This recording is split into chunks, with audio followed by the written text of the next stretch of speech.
So I have a 2010 Dodge Ram Hemi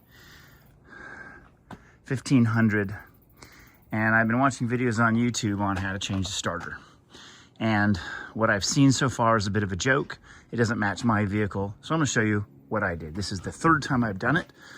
So not because I did anything wrong, but because I had issues with the starter that showed up. And I'm gonna show you the pitfalls. So first, here's the new starter. If you're ordering for this particular Dodge, you see those two holes right there? That holds a heat shield. So the first starter I got, ordered on Amazon, said it fit this vehicle. Those were missing. If you have a heat shield that bolts onto it, check for that before you bother, because you may not have the right starter. That's the first step. Second thing is I ordered one, and let's see where it is. Yeah, right there. This was missing.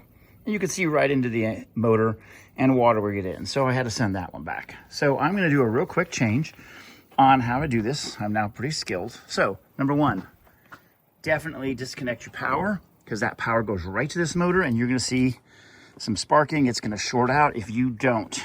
So there's no skipping that step. Watch the videos I watched. Somebody's like, oh, take the wheel off, take the panel off, it'll get access to it. Bullshit, way too much work. And actually, it really doesn't help, and you're gonna see here why in a minute. So there's your starter motor. Now, one particular video I watched said there's this big old flange you have to remove, and they're trying to remove this big metal thing in the way, saying it's getting in the way, and you've got to take this out. But in this particular model vehicle, this goes so far, you are not pulling that bugger out. The other guy says, oh, remove the wheel well here, and you can have access. No, you can't. The frame is in the way. You can do everything you need from right here. So there's these little screws here. Now, I've already loosened these up. And in a minute, I'll tell you what size they are. But you take these out, and this heat shield comes off. Pretty basic. So it's a 10 millimeter socket. And these are the holes that I was saying would be the problem. You couldn't get a heat shield back. So that was the first one I did. So just make sure your starter has that. Then you're going to see on the end of the starter motor, this clip. You're going to pull it off. If it's a little stiff, pinching in here, you're going to get this to come off. There's a bolt right behind here. Can't see it. Right back here, and you'll take that post off, and that's the connect right here. And that is going to be a 13 millimeter socket, and then your electrical connector is going to come off your starter. You're now disconnected. There's no more electrical. There's only these two electrical pieces. 13 millimeter socket. Go ahead and do that now. Okay, so you'll take this clip off here, which connects power. There's a 13 millimeter bolt right behind it. You'll take that off, and what you'll get is the electrical connection going to the starter to come off. See right there on my finger? So you'll take that off. Once you got these two things off, you only have two bolts to take off the starter. And those two bolts are accessible. The end of the bolt is on this side. So you're actually coming through on the other side, and you actually can get right behind this plate with a socket. You don't even need an extension. You just need, I've done it with a regular socket. I'm gonna actually remove those with, I'm gonna see if I can get my drill in there. But yes, you can just come in, and I'm gonna show you, I stick my hand by the muffler up, and I can get in here to one of them. That takes this out.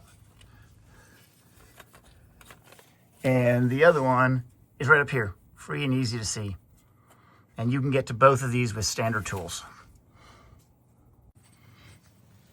So I took that one out, and take the easy one out, that one by the starter you can see. Take it completely out. You only need a little bit with the wrench, and you should be able to take the rest of it out by your fingers or a little finger ratchet.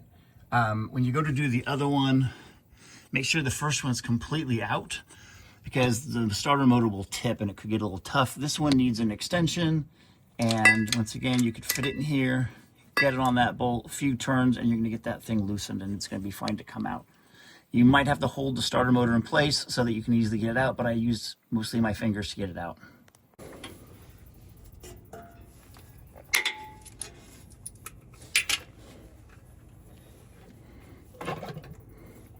So I'm holding the starter motor in place. I'm actually able to hand thread this extension and the socket out. And I'll get that bolt out. If you don't hold the starter motor, you might have to use the ratchet the whole time. There's not a lot of movement, but you can easily do this without special tools. All right, so here we are. And there comes my starter. And the bolt is stuck in there, but we'll just reach in there and grab it. Not a big deal.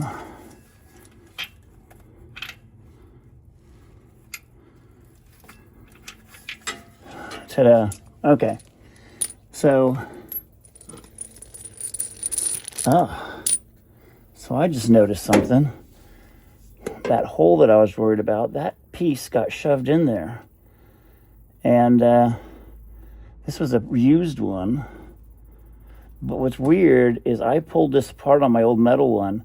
This is not just a rubber piece. There's a metal bracket in there. So something's wrong that this seal is messed up. This one's going back anyways. I made a mistake of buying something used on Amazon. Probably won't ever do that again. Anyways, so now we're going to take our new starter motor.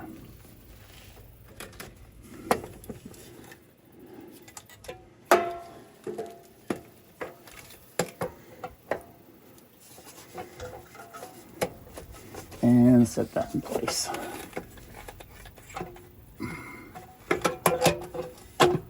Okay. So once that's in place,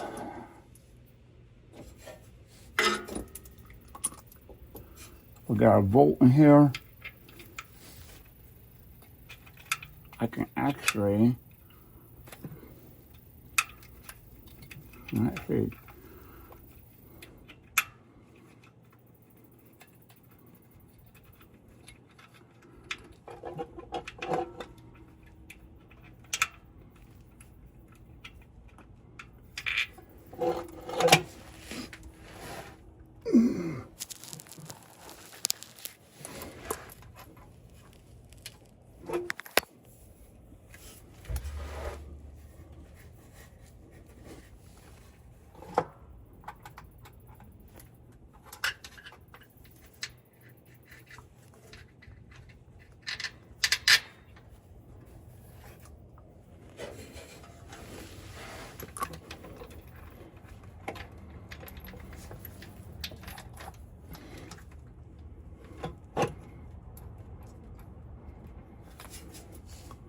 I'm going to start with the easy one, which is a little higher.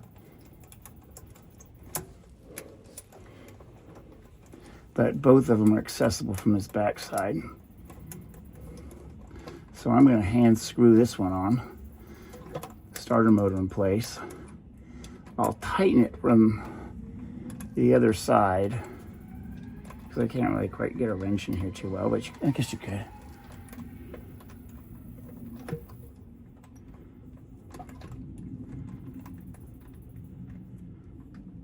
All right, and tightened into place.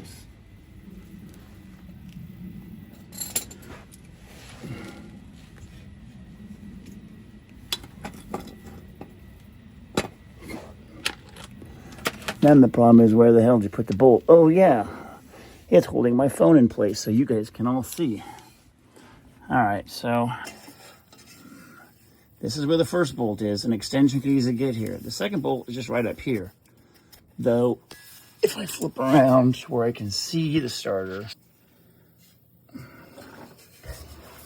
I can see that bolt right here, and it's much more accessible. So I'm just going to finish tightening these up, put on my connectors, and start my charger. So I'm going to show you when I go to put this ratchet back on without an extension. So this is how I'm doing it. I don't have a lot of room here to go back and forth, but it's enough to loosen it and tighten it. And once it's loose, usually you can hand do that. And if you have a little thumb wrench or the thumb ratchet, it works really good. But I don't, so. But I've already done it 3 times, so I know it works. And by the way, make sure your truck is cold. Hopefully you haven't started it, because once you've started to test it, you are not getting in here. It's too hot. I'll put my electrical on. Okay. It's hard to get here with my phone and everything. So here's the electrical wire. And there's a post back here. So I've taken that bolt off, or the nut. Kind of looks like this. Put that connector on.